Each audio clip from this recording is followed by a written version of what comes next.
అందుకు ఫ్రస్ట్రేషన్ కి లోనే ఇలాంటి పనులు చేస్తూ ఉన్నారు. తెలుగుదేశం పార్టీ వాళ్ళు పురంధరేశ్వరి గారితో కలిపి ఎలక్షన్ కమిషన్ మీద ప్రెషర్ పెట్టి ఎస్పీలని అధికారుల్ని మార్చారు. మరి ఇప్పుడు అదే ఎస్పీలు అదే అధికారులు సరిగ్గా పనిచేయలేదని ఈరోజు ఎలక్షన్ కమిషన్ వాళ్ళ మీద సస్పెన్షన్ వేయడమే కాకుండా విచారణకు కూడా ఆదేశించిన సంగతి ఈ రాష్ట్ర ప్రజలందరూ చూశారు.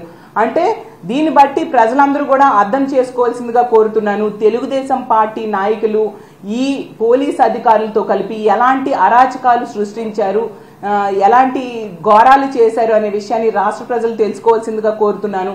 అసలు తెలుగుదేశం పార్టీ వాళ్ళు ఎప్పటికైనా దాడులు ఆపండి. మనం ప్రజాస్వామ్య దేశంలో ఉన్నాం. చర్యకి ప్రతి చర్య తీసుకోవడం చాలా ఈజీ. ఇప్పటికే ఎలక్షన్ కమిషన్ ఈ అధికారుల్ని సస్పెండ్ చేయడం జరిగింది. కానీ హింసకి ప్రతిహింస అనేది సమాధానం కాదు అనేసి మిగతా ఎదుటి వాళ్ళు ఆగుతున్నారా అనే విషయం మీరు అర్థం చేసుకోవాలి. ఇప్పటికే తీర్పు ప్రజలు ఇచ్చేశారు. ఫలితం అనేది జూన్ 4వ తేదీ వస్తుంది. మీకు ఏ బాధ్యత ప్రజలు ఇస్తే దాన్ని నిర్వర్తించండి. అది మానేసి ఇలాంటి హింసకి పురికొల్పడం ఎంతవరకు సమంజసమని మిమ్మల్ని నేను ప్రశ్నిస్తూ ఉన్నాను. అసలు ఈ దాడులకి హింసకి ముఖ్యంగా మహిళల మీద దాడులు చేయడము, హత్యాయత్నాలు చేయడము వీటన్నిటికీ ముఖ్య కారణం ఖచ్చితంగా చంద్రబాబు నాయుడు గారి డైరెక్షన్ అని నేను బలంగా నమ్ముతూ ఉన్నాను. రాష్ట్ర ప్రజలు కూడా బలంగా నమ్ముతూ ఉన్నారు. ఎందుకంటే చంద్రబాబు నాయుడు గారు మహిళలంటే గౌరవం లేదు, మహిళల్ని ఎన్నో హామీలు ఇచ్చి మోసం చేయడం జరిగింది. అతను అధికారంలో ఉండేప్పుడు మనం చూసాం మహిళలకి రక్షణ లేని పరిస్థితి ఉండేది.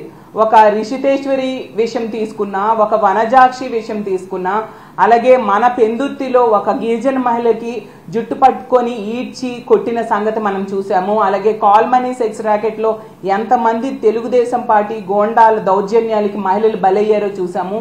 అలాగే ఏకం చంద్రబాబు నాయుడు గారు అతను స్వయంగా కోడలు మగబిడ్డను కంటానంటే అత్త వద్దంటుందా అని ఆడపిల్ల పుట్టుకునే అవహేళన చేసిన వ్యక్తి అతను.